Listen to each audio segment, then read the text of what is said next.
tudo, né, que o Senhor nos tem proporcionado nessa noite. Trabalho abençoado, louvores muito belos, né, espirituais.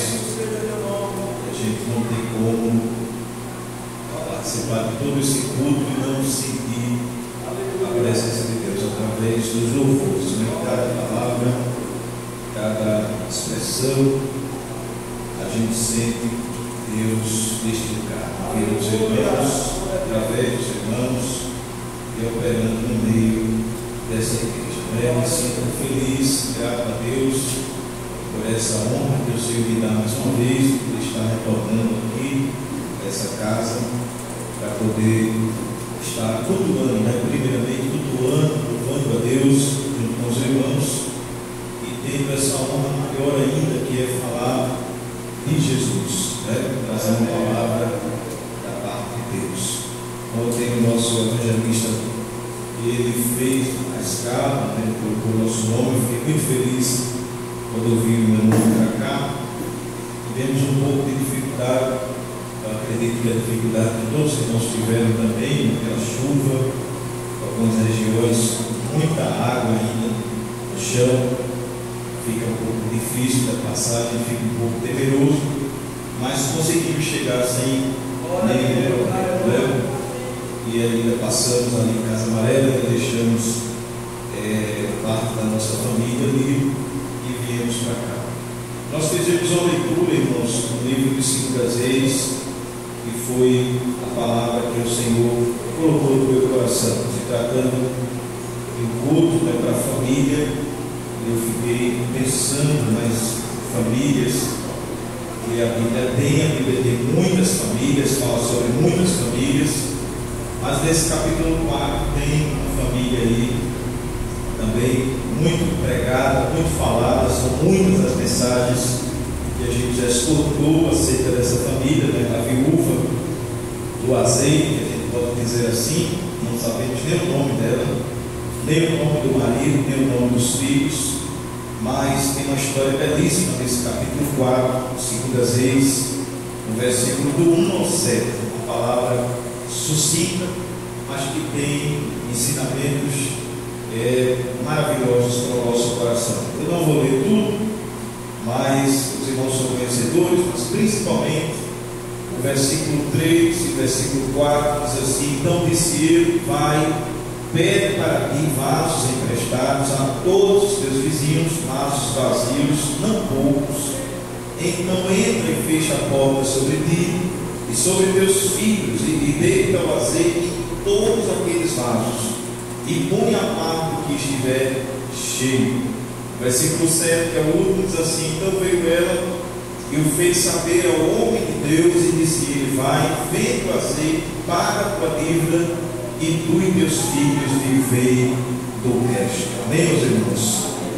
Nós sabemos que dentre as famílias, né, cristãs, dentre todas as famílias da terra, podemos também dizer assim, as lutas e as vitórias, elas são ingredientes do cotidiano, né, do dia a dia, na vida, na nossa caminhada para os céus, nosso curto período de vida. Nós sabemos que esse histórico ele é repleto de momentos de bênçãos, momentos de alegrias, momentos de muitos sorrisos, mas também ele tem momentos de muitas lágrimas, de muitos sofrimentos.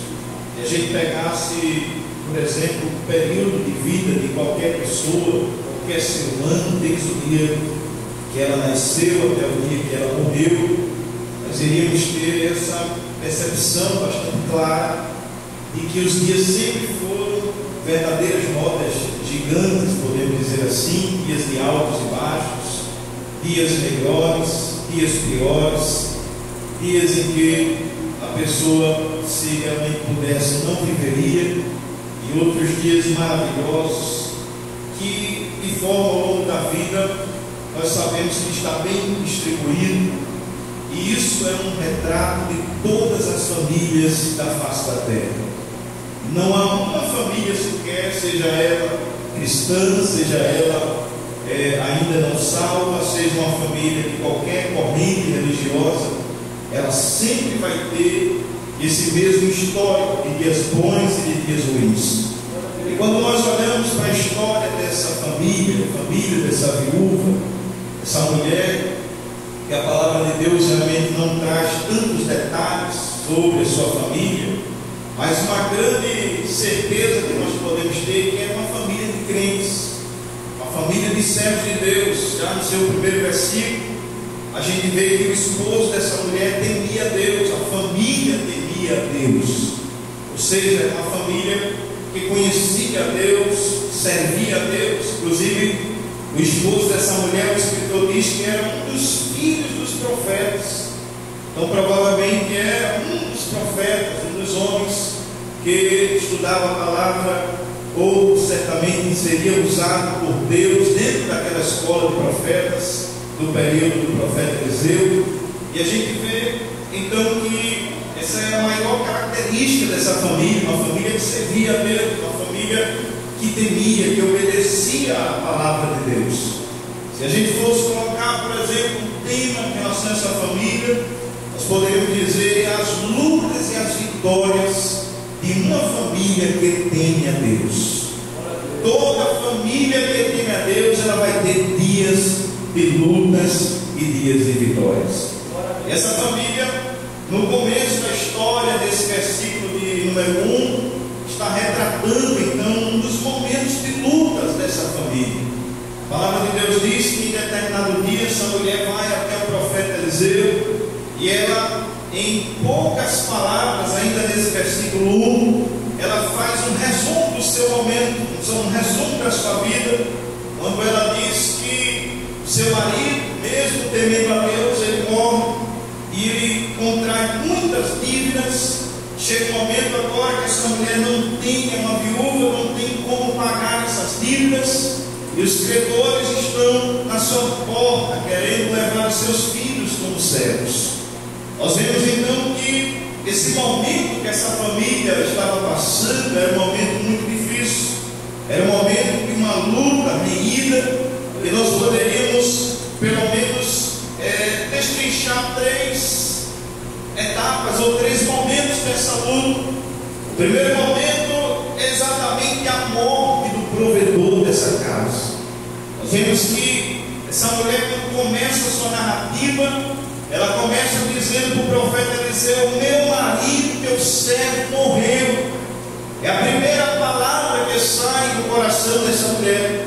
Nós não sabemos quanto tempo fazia que esse homem já havia morrido. Nós não sabemos se aquela mulher ainda estava no luto da morte desse homem, ainda não sabemos, mas provavelmente não fazia tanto tempo, irmãos, para essa necessidade de bater na porta, tendo em vista que os trabalhadores, em sua grande maioria, eram do gênero masculino. Os trabalhos da época eram trabalhos braçais, trabalhos pesados, e esse homem era o provedor da sua casa, e agora a morte vem e tira esse homem da história, deixando uma família passando necessidade. E a gente vê que a morte desse homem poderia também ser em outras famílias, em outras histórias. Poderia ser uma enfermidade, poderia ser uma porta de emprego, desemprego, poderia ser uma situação, inclusive, em que muitas vezes o homem se afasta de Deus. E a gente vê que essa morte física deste homem, ela pode ser comparada a outros momentos assim, quando o provedor não tem condições de cuidar da sua casa. Mas o segundo momento dessa luta na vida dessa família é exatamente as dívidas e os credores. Versículo 1, quando ela continua a sua narrativa, ela diz: o meu marido morreu, sabes que ele temia o Senhor, mas o credor veio até a minha casa. Então ela retrata situações de dívidas que não tinha condições de pagar. Quando nós olhamos, por exemplo, para os dias de hoje, para as famílias, nós acreditamos e percebemos isso, que é uma das verdades até os dias de hoje. Quantas famílias têm sentido na pele as dívidas, os problemas econômicos, dificuldade de manter o custo de vida, a dificuldade em suprir as necessidades materiais completas dos seus filhos, da sua esposa ou vice-versa. E a gente vê que isso aconteceu com esta mulher. Além de ter perdido seu marido, agora herdou uma porção de dívidas e de credores lhe cobrando.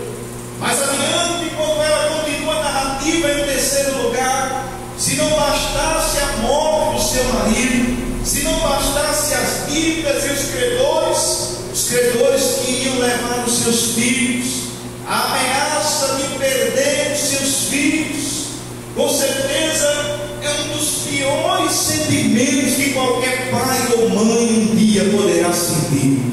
Quando se fala de dívidas, quando se fala de bens materiais, até que suportamos, mas quando fala dos nossos filhos, a gente sente a dor na alma. Não existe preocupação maior de um pai do que os seus filhos. Não existe preocupação maior de um pai, de uma mãe, ou de qualquer pessoa que cuide de alguém, que cuide de uma criança, que cuide de um adolescente ou de um jovem. E não existe medo maior do que perdermos, seja para o mundo, seja para o pecado, seja até a morte física mesmo, irmãos.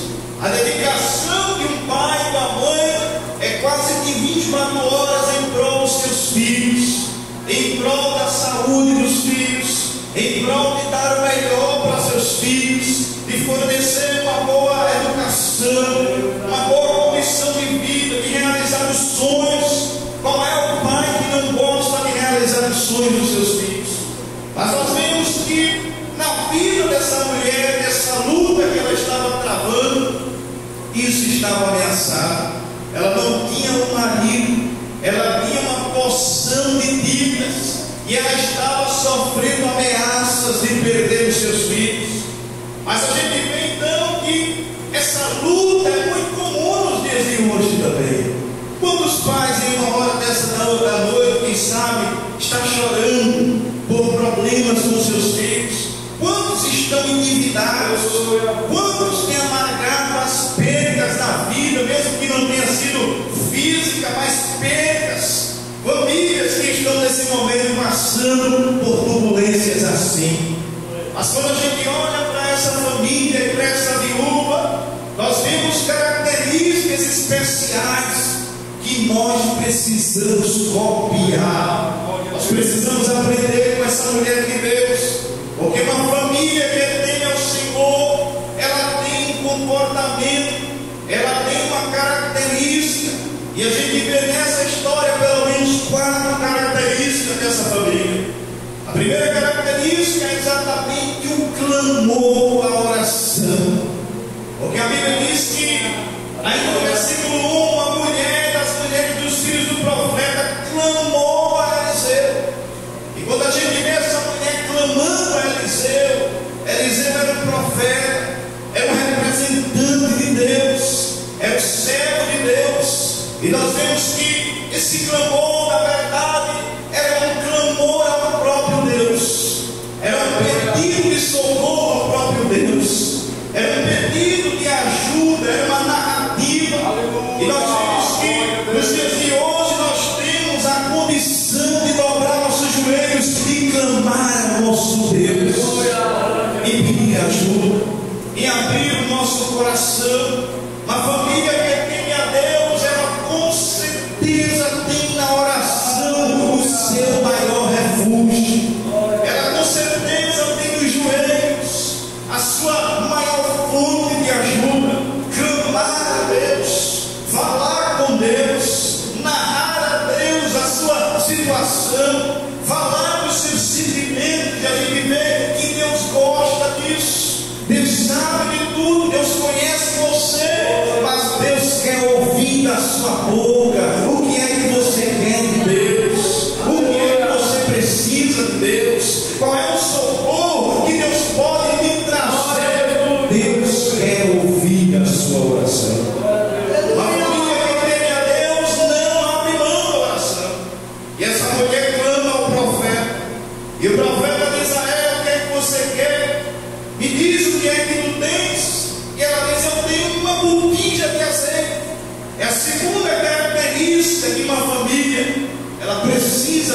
algo de Deus. Veja que as multiplicações que Deus realizou sempre existiu algo. Embora Deus possa criar tudo do zero, sempre há alguma coisa. Lógico que uma botija de azeite seria extremamente insuficiente. Mostrava a pequenez daquela mulher, mostrava a pequenez das suas condições. Realmente aquela mulher havia chegado em uma situação em que não tinha saída, mas havia uma porção do Espírito Santo ali. Havia um pouquinho de azeite, havia um pouco ali de provisão. E eu quero dizer para você que o seu Deus continua sendo especialista em fazer o pouco se tornar muito. Muitas vezes as forças são poucas, muitas vezes a condição é pouca, é fraca, mas Deus pode fazer muito. Em muitos problemas familiares, a pessoa pode sentir-se tão pequenina, pode sentir-se tão sem condições, mas isso é porque ela está olhando para ela não está olhando para o Deus dela. Nosso Deus é muito maior do que todo e qualquer problema. Nosso Deus é muito maior do que todo e qualquer gigante, qualquer situação. O seu Deus é maior. Nós vemos então que ela tinha esse azeite. Depois ele diz: olha, pega vasos vazios, pede vasos emprestados. Com certeza aquela mulher tinha vasos, mas ela precisava de mais vasos. É a quarta característica, em vasos vazios, irmãos, apesar de ter um sinônimo de falta de alguma coisa, mas também é sinônimo de disposição. É o coração aberto para Deus, é o coração disponível, disposto, é o coração aberto para receber de Deus aquilo que Deus queira lhe dar. E aquela mulher tinha muitos vasos vazios, e ela busca mais vasos emprestados. Em quarto lugar, nós vemos também a obediência daquela mulher. Uma família que ora, uma família que tem um pouco de azeite, e uma família que busca vasos vazios para que Deus encha, ela também é obediente. Porque o profeta deu uma receita para ela. O profeta disse: olha, mulher, entra na tua casa, fecha a porta, entra com teus filhos, pega esses vasos e começa a derramar azeite, começa a encher. E assim como o profeta falou, aquela mulher obedeceu. Nós vemos a obediência dessa mulher. Essa mulher poderia ter feito alguma coisa diferente. Essa mulher poderia, quem sabe, não ter pego os vasos emprestados. Essa mulher, quem sabe, poderia não ter fechado as portas da sua casa. Essa mulher poderia, em algum momento, desobedecer a palavra do profeta, mas ela obedece exatamente aquilo que o profeta fala. A família que teme a Deus, ela se preocupa em obedecer a Deus nos mínimos detalhes. A palavra de Deus ao nosso coração, as profecias, as promessas, as palavras de Deus para a sua casa se cumprirão, e você precisa obedecer exatamente o que Deus te diz. Se Deus te mandou ir para a direita, vá para a direita, Senhor. Deus está cuidando de tudo. Se em algum momento o Senhor disser volte atrás, não se preocupe, Ele está no controle da sua vida, Ele está no controle da sua história, Ele está no controle da sua casa, e nada vai acontecer de errado. Se Deus falou, está falado. Nós precisamos ter obediência, irmãos, fazer exatamente como Ele falou, porque as famílias que temem a Deus têm promessa de Deus. Qual é a família que não tem promessa?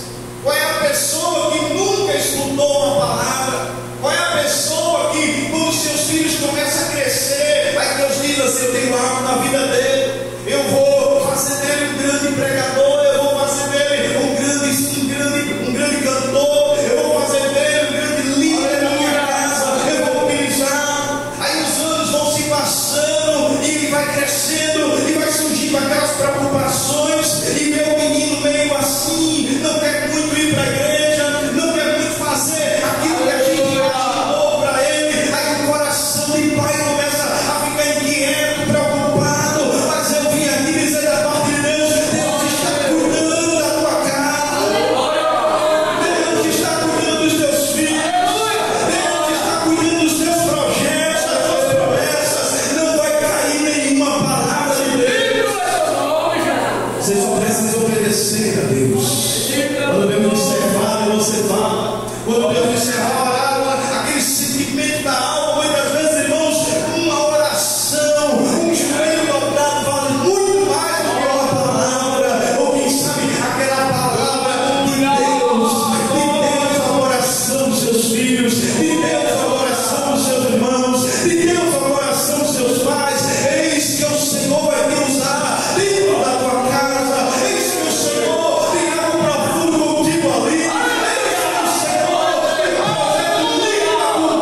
Abraão. Abraão já com quase 100 anos, Sara também com 90, já era estéril, já não tinha mais o costume das mulheres. A Bíblia é enfática ao dizer que humanamente ela não tinha nenhuma condição de gerar. E bate o desespero, bate o sentimento de que Deus deve ter mudado de ideia, Deus deve ter trocado a sua história. Ele falou uma coisa, mas alguma coisa aconteceu que Deus alterou. Deus não muda, irmãos. Deus não se arrepende, irmãos. E quando Deus fala, Deus é atemporal. Se Deus falou para você 20 anos atrás, Ele estava vendo hoje, é o mesmo de hoje. Não tem tempo. Ontem para Deus é hoje, o hoje para Deus é hoje, o amanhã para Deus é hoje, tudo é hoje. Por isso que Ele sabe. É por isso que Ele não é como homem para mentir, é por isso que Ele não é como homem para se arrepender. Deus não se arrepende, e se Ele falou, está falado. Aí Sara tenta ajudar, entrega a serva, entra e nasce aquele abençoado Ismael. Uma provação até os dias de hoje. E a gente vê como isso foi difícil na vida de Isaac, como isso foi difícil na linhagem familiar de Abraão, porque tentaram ajudar o Senhor. A gente não pode fazer isso. Devemos obedecer cada palavra, cada passo, cada caminho que Deus mandar você ir, mesmo que seja estreito, vá, porque Deus vai se responsabilizar. Aquela família clamou a Deus, aquela família tinha um pouquinho de azeite, aquela família tinha alguns vasos, pegou mais vasos, e aquela família obedeceu exatamente o que o profeta disse. Quando uma família age dessa forma, essa família vai ter vitória. Uma certeza, irmãos, é que se você hoje está na luta, vai chegar o dia da vitória. Do mesmo jeito que quando nós estamos na vitória, como bons soldados, sabemos que nunca vai faltar guerras. Se hoje está tudo bem, a gente sabe que alguma coisa difícil vai vir. Mas se hoje está difícil, vai vir o tempo da bonança. É entre lutas e vitórias. É por isso que você é chamado de soldado de Jesus Cristo. Porque você sabe, você um dia poderá falar como o apóstolo disse: eu sei ter e eu sei não ter. Eu sei padecer, eu sei ter tudo, mas eu também sei não ter nada. O apóstolo Paulo disse isso. Mas quando a vitória chega, o versículo de número 5, aquela mulher obedece exatamente o que o profeta diz, junto com seus filhos. Os filhos levavam os vasos e ela começava a encher. Nós vemos a provisão de Deus. A família que teme a Deus, embora passe por muitas lutas, sempre terá a provisão de Deus. E Deus, Ele provê o homem de todas as suas necessidades, irmãos. Não estamos falando apenas de pão material, mas Deus tem alegrias, Deus tem bênçãos, Deus tem cuidado, Deus tem zelo, Deus tem provisão para as necessidades do homem. Deus, Ele é quem provê as necessidades da sua casa. É o Senhor quem abre os caminhos, é o Senhor quem manda, é o Senhor quem faz as coisas darem certas, irmãos. Quando muitas vezes há uma luta, há um trabalho, há uma busca, e a gente muitas vezes não entende que nos bastidores Deus está trabalhando. Deus não para de trabalhar por sua casa. Amém, meu Deus? Escute isso: Deus não para de trabalhar por sua casa. Deus sempre está trabalhando. Nós vemos que Ele é um Deus de provisão. Ele provê as necessidades daquela mulher. No versículo 6, nós vemos que esse Deus também é um Deus de multiplicação, porque Ele não só provê, dentro da sua provisão, Deus multiplica as suas bênçãos. Chegou o momento que era tanto azeite, chegou o momento que eles conseguiram encher todas as vasilhas, todos os vasos, a bênção de Deus, o milagre de Deus. E deixa eu dizer um segredo para você: não existe lugar que Deus mais faça milagres do que a nossa casa. A casa de Deus, Deus faz milagre. Aqui louvando, aqui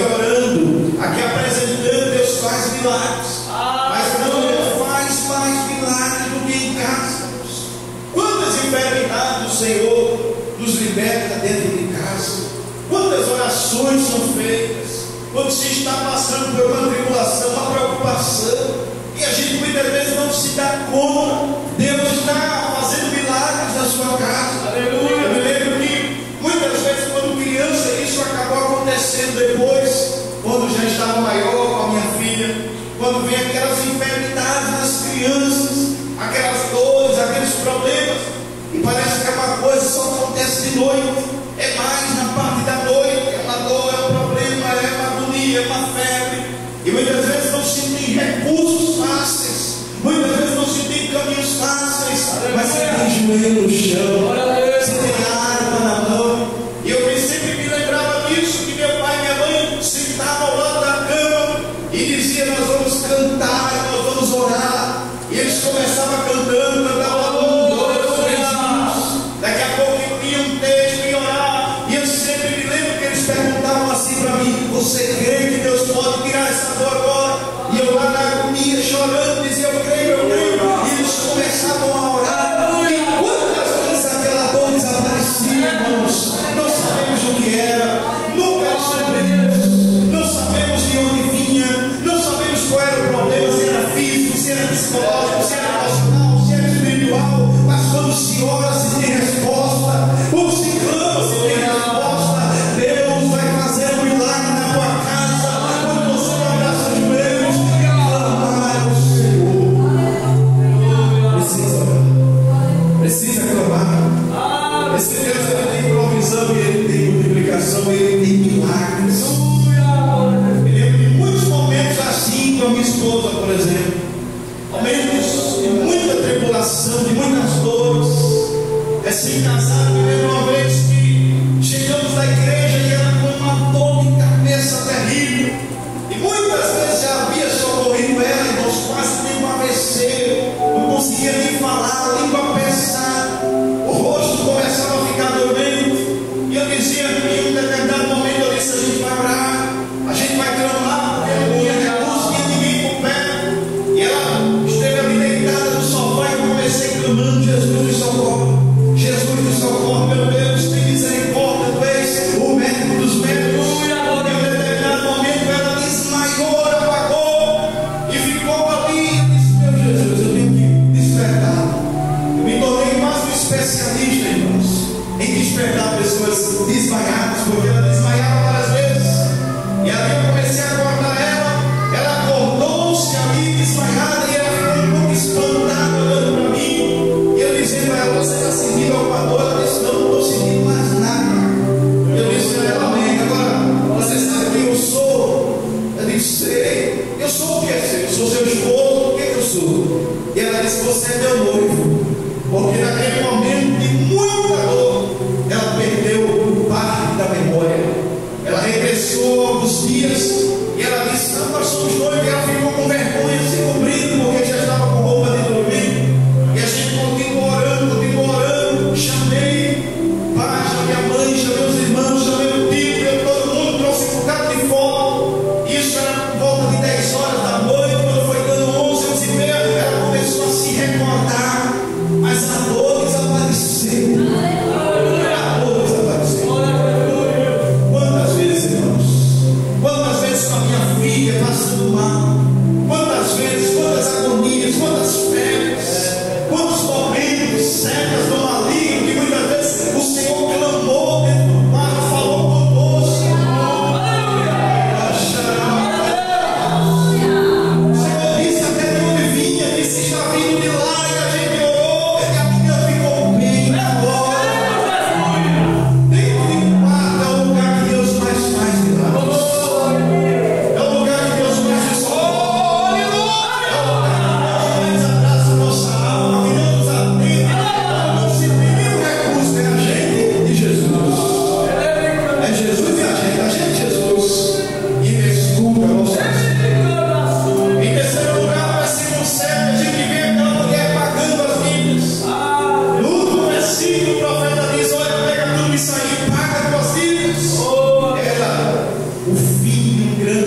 coração, mãe. Não deu eu cuidado de ti. Não deu eu cuidado dos teus. Haverá provisão da minha parte para a tua vida. Por esses dias, agradecerás.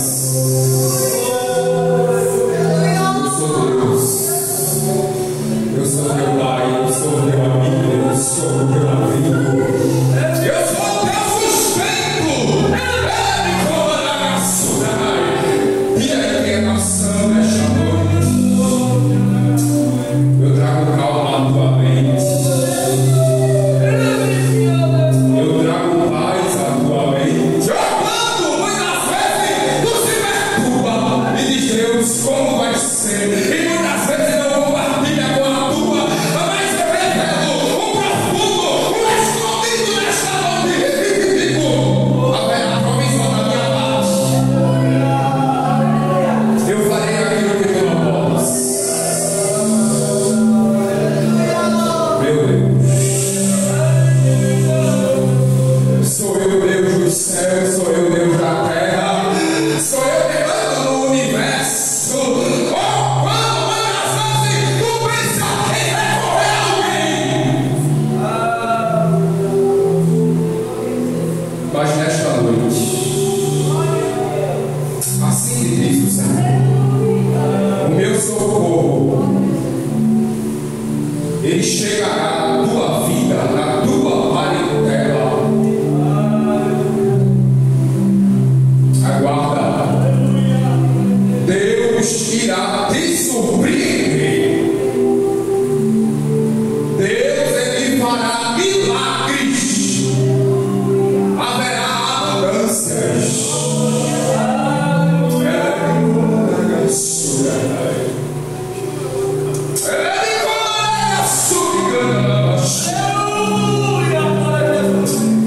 Meu filho, haverá abundância.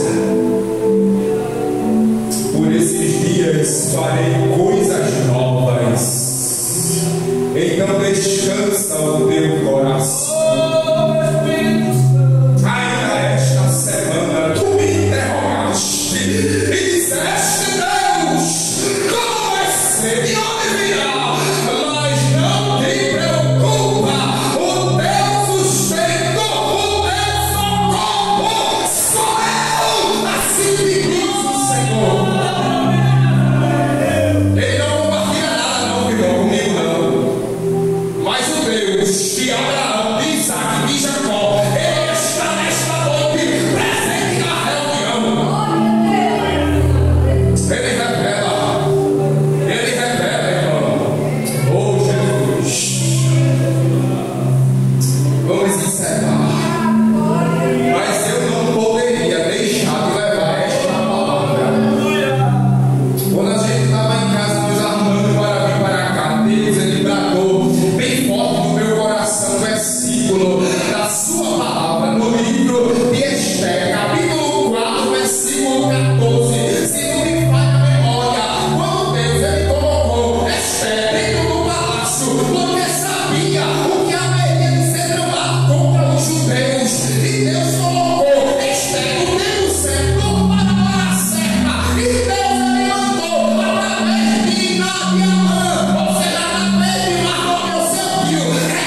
através do seu servo para solucionar o problema daquela mulher. Então, nesta noite, aleluia, o culto, aleluia, pode estar com o número resumido, mas o Deus que, aleluia, fala com a casa cheia, ele também fala com o número resumido. Haverá provisão, haverá provisão, haverá provisão de Deus. Vai chegar. Abraão, meu Deus, eu não estou de fazer isso não, irmão. Aleluia. Mas Deus, ele colocará, se você crê, Abraão, algo nas tuas mãos que você acha impossível. Deus, ele colocará e ele te mostrará que ele manda em cima, que ele manda embaixo, que ele manda nas profundezas. Sabe por quê? Porque tudo é dele. Lembre nesta noite, eu não sei como você chegou aqui nesta noite. Nem tudo a gente compartilha, irmão. A gente tem uma amizade, mas nem tudo a gente compartilha. Aquela mulher lá, me permita, meu diácono, não estou desfazendo da palavra, mas a palavra está dentro, irmão, no meu coração. A mulher, ela não compartilhou com ninguém, quando foi somente com o profeta, ela recorreu a quem ela sabia que poderia trazer a solução. Então, nesta noite, não te preocupa, não te preocupa, Deus, ele é a tua provisão. Deus, ele é a minha provisão. Chegará, chegará. Creia.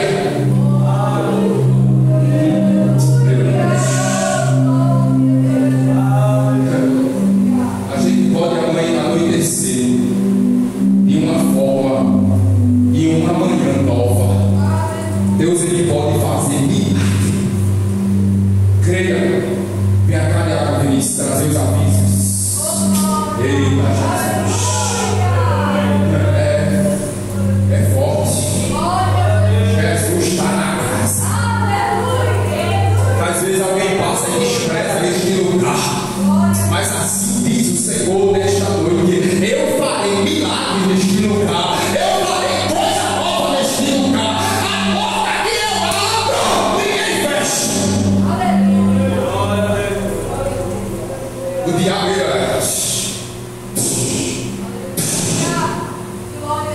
Eita.